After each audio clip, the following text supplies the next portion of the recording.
In today's video, I'm going to teach you how to add another page on Replit. If you're looking to expand your web project and create multiple pages, you're in the right place. This straightforward process only requires a few essential steps, so let's dive in and get started. First, you need to create a new HTML file within your Replit project. To do this, turn your attention to the File Tree sidebar on the left side of your Replit interface. You'll notice various buttons and options that help you manage your files and folders. Look for the button that says Plus File, or it might be labeled as New File, depending on any updates to the interface. Click on this button to initiate the creation of a new file. Now that you have initiated the creation process, you'll be prompted to name your new file. This is where you can get creative or practical, depending on the nature of your project. Consider naming it something that reflects the content or purpose of the page you're about to create.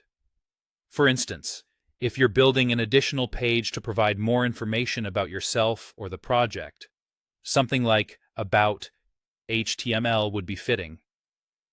Alternatively, if the new page is intended for communication or inquiries, you might choose Contact, Gmail.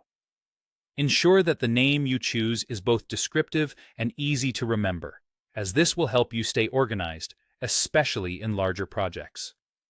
Once you've named your file, it's time to bring it to life by writing the HTML content. Click on the newly created file in your sidebar to open it in Replit's code editor. This is your blank canvas, and you can start crafting the HTML code that will structure and display your new page's content. If you're starting from scratch, you might begin with a basic HTML template that includes the essential tags, like doc type, HTML, head, and body. This ensures your page has the correct structure to be rendered properly by browsers.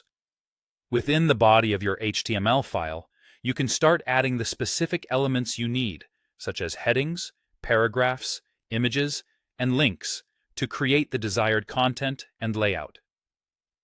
Whether you want a simple informational page or a more complex interactive one, ensure your code is clear and well organized for future reference and updates. Additionally, consider linking back to your main page or other pages of your website using anchor tags. This enhances navigation and improves the user's experience by making your site more interconnected and easier to explore. And there you have it, a brand new page added to your Replit project. With these easy steps, you can continue expanding your website, making it richer for your visitors. I hope you found this guide helpful, and I look forward to seeing what you create.